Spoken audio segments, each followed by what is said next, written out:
Hello കൂട്ടുകാരെ, twin ജേർണിയിൽ അല്ലെങ്കിൽ spiritual awakening ജേർണിയിലുള്ള പലരും മനസ്സിലാക്കാൻ ശ്രമിക്കുന്നതും ചോദിക്കുന്നതുമായ ഒരു ക്വസ്റ്റ്യനാണ് ഞങ്ങളുടെ ഏത് ചക്ര ബാലൻസ്ഡ് ആണ്, ഏത് ചക്ര ഇംബാലൻസ്ഡ് ആണെന്ന് ഞങ്ങൾക്ക് തന്നെ ഇങ്ങനെ മനസ്സിലാക്കാമെന്നുള്ളത്. അതിനെക്കുറിച്ച് ഓരോ ചക്രാസിനെ കുറിച്ചും ഒരു 7 വീഡിയോസ് ഒരു സീരീസ് പോലെ മുമ്പോട്ടൊരു 6-7 ദിവസത്തിൽ കംപ്ലീറ്റ് ചെയ്ത് അപ്ലോഡ് ചെയ്യുന്നതാണ്. അപ്പോൾ ഇതിൽ ഓരോ ചക്രാസ് ബാലൻസ്ഡ് ആണെങ്കിൽ നമ്മൾ എങ്ങനെ ഫീൽ ആവും, ഇംബാലൻസ്ഡ് ആണെങ്കിൽ അതെങ്ങനെ മനസ്സിലാക്കാം, അതിനുള്ള സൊല്യൂഷൻ പറഞ്ഞു തരും. എന്നാൽ ഈ സൊല്യൂഷൻ്റെ കൂടെ തന്നെ നമ്മൾ 7 ചക്രയുടെ ബീജ് മന്ത്രയുടെ കൂടെയുള്ള മെഡിറ്റേഷൻ നമ്മൾ ചെയ്തിരിക്കണം.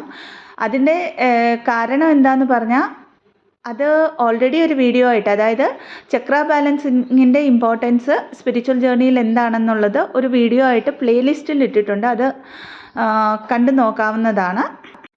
പിന്നെ പലരും ചോദിക്കാറുണ്ട്, രേഖയൊക്കെ പഠിച്ചു കഴിയുമ്പം ചക്ര ബാലൻസിങ് ഈ ഒരു 7 ചക്ര ബീജ് മന്ത്രയുടെ കൂടെ മെഡിറ്റേഷൻ ചെയ്യണമെന്ന്.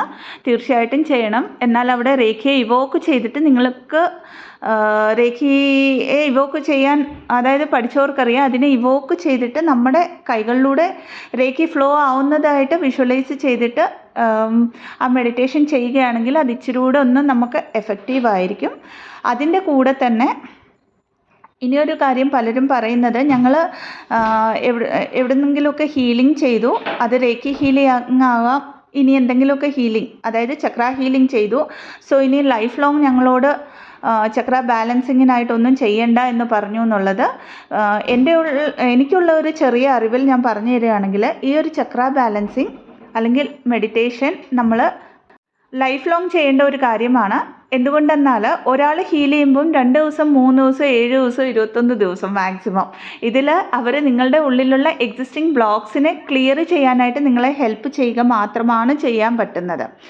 എന്നാൽ മുമ്പോട്ട് അതിൽ ടോട്ടലായിട്ട് നിങ്ങൾ വർക്ക് ചെയ്തെങ്കിൽ മാത്രമേ ആ ചക്രയെ ടോട്ടലായിട്ടൊരു ബാലൻസിങ് സ്റ്റേജിലേക്ക് കൊണ്ടുവന്നിട്ട് അതിൻ്റെ ഫങ്ഷനാലിറ്റി, ഓരോ ചക്രയ്ക്കും അതിൻ്റേതായിട്ടുള്ള ഒരു ഫങ്ഷനാലിറ്റി ഉണ്ട്, അതിലേക്ക് ടോട്ടലി ഇൻവോൾവ് ചെയ്യാൻ പറ്റുള്ളൂ. ഓക്കെ, അപ്പോൾ ഇന്ന് നമുക്ക് ആദ്യത്തെ ചക്രയായ റൂട്ട് ചക്രയെക്കുറിച്ച് മനസ്സിലാക്കാം.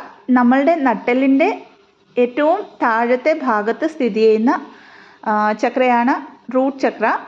റെഡ് കളറാണ് ചക്ര റിഫ്ലക്റ്റ് ചെയ്യുന്നത്, അല്ലെങ്കിൽ റെഡ് കളറിലാണ് നമ്മൾക്ക് വിഷ്വലൈസ് ചെയ്യാൻ പറ്റുന്നത് റൂട്ട് ചക്ര.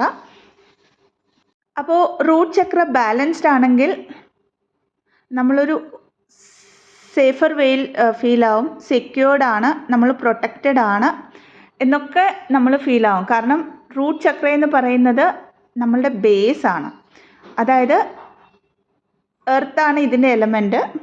അതായത് നമ്മളുടെ മെറ്റീരിയലിസ്റ്റിക് തിങ്സിൻ്റെ എല്ലാം ബേസ് കിടക്കുന്നത് റൂട്ട് ചക്രയിലാണ്. അപ്പോൾ ഇത് ആക്റ്റീവാണെങ്കിൽ നമ്മൾക്ക് ഹെൽത്തി ആയിട്ട് തോന്നും, ആക്റ്റീവായിട്ട് തോന്നും, നമ്മൾ എനർജറ്റിക് ആയിട്ട് തോന്നും, ഫിയർലെസ് ആയിട്ട് കാര്യങ്ങളെ ഫേസ് ചെയ്യും, നമ്മൾ ചാലഞ്ചസിനൊക്കെയും ഫേസ് ചെയ്യും, വളരെ സ്റ്റേബിളായിരിക്കും. നമ്മൾ തുടങ്ങി വെക്കുന്ന പല കാര്യങ്ങളും ഒരു സ്ഥിരതയോടെ അല്ലെങ്കിൽ ഒരു കൺസിസ്റ്റൻസിയോടെ അതിനെ കംപ്ലീറ്റ് ചെയ്യാനായിട്ട് പറ്റും. നമ്മളിൽ മണി ബ്ലോക്ക് കാണില്ല, ഫിനാൻഷ്യൽ ബ്ലോക്ക്സ് കാണില്ല, കരിയർ ബ്ലോക്ക്സ് കാണില്ല.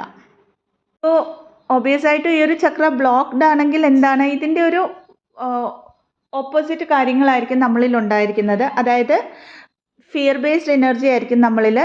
ഏതൊരു കാര്യത്തെയും ഫേസ് ചെയ്യണമെങ്കിൽ ഒരു പേടി തോന്നും, മണി ബ്ലോക്ക്സ് തോന്നും, ഓപ്പർച്യൂണിറ്റീസ് ഉണ്ടെങ്കിൽ അതിനെ എങ്ങനെ യൂട്ടിലൈസ് ചെയ്യണമെന്ന് അറിയില്ല, ഒരു സ്റ്റക്ക് എനർജിയിലായിരിക്കും നമ്മൾ. എല്ലാ തരത്തിലുള്ള ഇൻസെക്യൂരിറ്റീസും നമ്മളിൽ കാണും, ലേസിനെസ് കാണും, അതായത് ഇന്ന് ചെയ്യേണ്ട കാര്യങ്ങൾ പിന്നെയും പിന്നെയും മാറ്റി വെക്കും നമ്മൾ. എല്ലാ കാര്യങ്ങളിലും നമ്മളുടെ 3rd ഡയമെൻഷനിലെ എല്ലാ കാര്യങ്ങളിലും ഒരു സ്റ്റക്ക് എനർജി നമ്മൾ ഫീൽ ചെയ്യും. അപ്പോൾ ഈ ചക്രയെ ബാലൻസ് ചെയ്യാനായിട്ട് നമുക്ക് എന്ത് ചെയ്യാൻ പറ്റും? ഇതൊരു എർത്ത് എലമെൻ്റ് ആണെന്ന് പറഞ്ഞു. മണ്ണുമായിട്ട് ബന്ധമുള്ള ഏതൊരു കാര്യം ചെയ്താലും നമുക്ക് ഈ ചക്രയെ ബാലൻസ് ചെയ്യാം. അതായത് 7 ചക്ര ബീജ് മന്ത്ര, ലം എന്ന മന്ത്രയാണ് റൂട്ട് ചക്രേൻ്റെ. അതിൻ്റെ കൂടെ തന്നെ അതൊരു 3 മിനിറ്റ്സ് നമ്മൾ ഡെയിലി ഉച്ചരിച്ചുകൊണ്ട് മെഡിറ്റേഷൻ ചെയ്യുക. അതിൻ്റെ കൂടെ തന്നെ മണ്ണുമായിട്ട് റിലേറ്റഡ് ഡയറക്റ്റായിട്ട് കോണ്ടാക്റ്റ് വരുന്ന ഏതൊരു കാര്യം ചെയ്താലും നമ്മുടെ റൂട്ട് ചക്ര നമുക്ക് ബാലൻസ് ചെയ്യാൻ പറ്റും.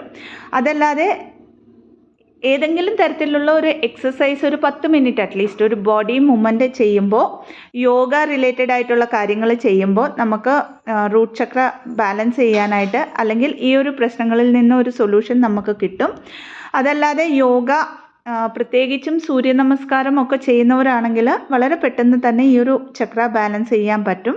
ഇതല്ലാതെ ഗ്രൗണ്ടിങ് ചെയ്യാവുന്നതാണെന്നും, ഗ്രൗണ്ടിങ് ചെയ്യുക എന്ന് പറഞ്ഞാൽ പ്രത്യേകിച്ച് പുല്ലിലൂടെയൊക്കെ ചെരുപ്പൊന്നും ഇല്ലാതെ നമ്മൾ നടക്കുമ്പോൾ ശരിക്കും ഒരു ഗ്രൗണ്ടിങ് ചെയ്യുകയും നമുക്ക് ഓട്ടോമാറ്റിക്കലി ഈ ഒരു ചക്രയെ ബാലൻസ് ചെയ്യാൻ പറ്റുകയും ചെയ്യും.